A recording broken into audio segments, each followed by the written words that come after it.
श्री राधे राधे जय मेरे पितरोजी महाराजों की जय हो। बच्चों, आज मैं सोमती अमावस का दान बताऊंगी। गुप्त दान है, आप इस दान को करो, आपको बहुत फल मिलेगा। क्योंकि कहते हैं कि आपने अगर मान लो 100 साल भी दान किया है, और 100 साल का दान और एक ये सोमती अमावस का दान, क्योंकि जो पांडव थे वो अमावस को सोमती अमावस को बुलाते बुलाते मर गए। उनके जीवन में सोमती अमावस नहीं आई, और जिस टाइम जाने लगे उस टाइम श्राप दे के गए थे कि कलयुग में इतनी सोमती अमावस आएंगी कि जा सोमती अमावस तुझे कोई पूछेगा नहीं। तो बहुत बड़ा सोमती अमावस है, जेठ का अमावस है, और वो चल रहा है बच्चों। ये पुरुषोत्तम महीना चल रहा है। हम लोंद का महीना भी कहते हैं, लोंद का महीना चल रहा है। अगर आप इसमें मैं जो बता रही हूँ गुप्त दान देते हो तो इस दान का बहुत बड़ा फल है।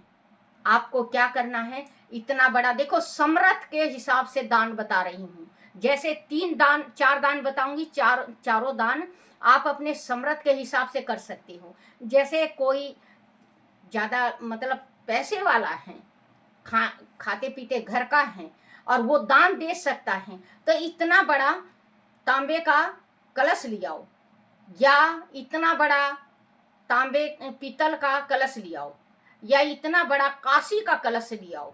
उस कलश में बच्चों, और गरीब है तो अपने इतना बड़ा कलश लियाओ मिट्टी का, क्योंकि दान करना है। भगवान ये नहीं देखता कि तुमने दान किस चीज का किया है। तांबे का है कलश, मिट्टी का है और कांसी का है। पित्तल का, तांबे का, कांसी का और मिट्टी का 4 कलश है। 4 कलश में आप एक कलश ले लो, चाहे कोई सा कलश ले लो, और कलश के साथ ढक्कन उसी का होना चाहिए। अगर पीतल का है तो पीतली का ढक्कन होगा, तांबे का है तो तांबे का ढक्कन होगा, और अगर इसका कांसी का है तो कांसी का ही ढक्कन होगा, उसके ऊपर जो ढक्कन है। और मिट्टी का है तो मिट्टी का ढक्कन होगा। तो आपको क्या करना है, 101 या 108 उसमें सामान डाल देना है। 101 सामान, 108 सामान में बच्चों, उसमें पैसे हो गए, रुपए हो गए, सोना हो गया, चांदी हो गया, हीरा मोती हो गए, और कपड़े हो गए, और आम, अमरूद, फल वगैरह, जैसे आपका समर्थ है, जैसे समर्थ है वैसे उसमें डाल लिया, और डाल के उसको ढक्कन बंद कर दिया। ढक्कन के ऊपर होना चाहिए 5 केला, उसके ऊपर 5 केला, और आप 10 रुपये रख दो, 500 रख दो, 1000 रख दो, वो आपकी इच्छा है। दक्षिणा विष्णु लक्ष्मी का दक्षिणा गुप्त दान होता है। आप दान गुप्त दान करोगे कलश और मटके का। किसी आप सुनते हैं ना बच्चों, किसी के घर में मटका निकल गया है पीतल का, किसी के घर में निकला है तांबे का, किसी के घर में निकला है किसी चीज का, किसी के घर में मिट्टी का। तो ये दान पिछले जन्म में दान किया हुआ होता है, जो कि अब इस दान का हमें फल मिलता है। तो आप दान जरूर करना, आपका समर्थ है, आप चाहे कैसे भी दान करो। तो बच्चों, जैसे 108 अगर दे नहीं सकते तो आप सवाई ही करना।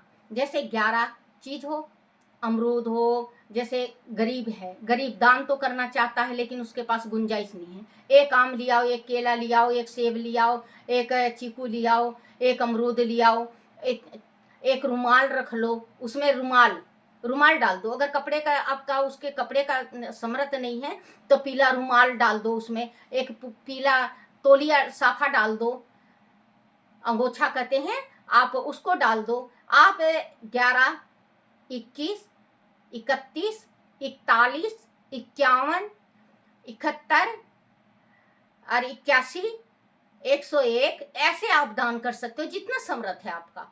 मैं समर्थ के हिसाब से बताती हूँ बच्चों, और जो घर में है वो दान बताती हूँ, जो कि आपसे बन जाए, आपसे वो दान हो जाए। तो आप कलश में डाल के और ढक्कन बंद करके, उसके ऊपर अगर आप ज़्यादा ही गरीब हो तो थोड़ा सा चीनी और 11 रुपये, या थोड़ा सा चीनी और 1 रुपये आप डाल के आप अपने भांजा भांजी को बुला के उनका फेरी लेके, अब दान उस तुरंत नहीं देना है, दान तुरंत नहीं देना, आप अपने हाथ में लेके फेरी लगाओ। आप अपने हाथ में लेके जोड़ी के साथ फेरी होता है। अगर मान लो परमात्मा ना करे किसी का, और भगवान संसार में दुखी जैसे मैं हूँ, कोई अगर मतलब दुखिया है तो अपने फेरी लगा के, एक फेरी लगा के अपने दान दे दो। और अगर आपकी जोड़ी है तो आप 11 फेरी लगाओ, 51 फेरी लगाओ, 108 लगाओ, 101 फेरी लगा के उस दान को उस भांजा भांजी को दे दो। अगर भांजा भांजी है तो 3600 जात के भांजा भांजी को बता रही हूँ, जो जैसे कि आप भांजा भांजी को दे दो। और अगर आपके भांजा भांजी ना हो और आप दान करना चाहते हो, और आप जेठा बड़े लड़के हो और छोटी बहन है और भांजा भांजी ना हो, तो ताऊ चाचे मामा भांजे बहुत मिलेंगे बेटा। ताऊ चाचों की लड़कियों के हो, मामा की लड़की को हो, वो भी भांजाई भांजी लगते हैं, उनको बुलाओ। और वो अगर नहीं आना चाहे तो आप अपने पुरोहित को बुला लो। पुरोहित जैसा भी दान इस संसार में नहीं कहीं देखा गया है। अब पुरोहित ना हो, दूर हो, तो आप ब्राह्मण को बुला के आप दान कर सकते हो। आप दान करके देखो, आप ये कहोगे कि हाँ दादी सही है, अभी भी आप सुख पाओगे। धन कुबेर का आपके घर में वास होगा, लक्ष्मी कुबेर दोनों आपके घर में विराजमान हो जाएंगे। आपके घर में धन माया की कमी नहीं होगी। अंत समय में जाने के बाद अगले जन्म आपका होगा तो आप राजा के घर जन्म लोगे, और जो गुप्त दान दे रखा वो आपको गुप्त कहीं ना कहीं धरती में दबी हुई आपको मिलेगा। आप गुप्त दान जरूर करो। अपने जीवन में एक दफे गुप्त दान जरूर करना चाहिए। गुप्त दान जैसा दान नहीं, क्योंकि भगवान को भी नहीं पता चलना चाहिए, खुद को भी नहीं पता चलना चाहिए। वहां से ले आए आप, मार्केट से खरीद के ले आए, कहोगे कि दादी हमें तो पता चलेगा, मार्केट से ले आओ और फटाफट फटाफट डाल दो उसमें। अपने गिन के लाए हो, डाल दो फटाफट। जो दक्षिणा देना चाहते हो आंख बंद करके दे दो, कि मैं मुझे कुछ ध्यान याद ही मत करो कि मैं क्या दिया हूं। उसको कहते हैं गुप्त दान। तो बच्चों गुप्त दान जरूर करना। जय मेरे पितरोजी महाराज, हे मेरे माता रानी, हे मेरी शक्ति, जो भी कोई सुने और इसका सती उपयोग करे, उसका माँ आप भंडारा सदा भरना। राधे राधे बच्चों, राधे राधे।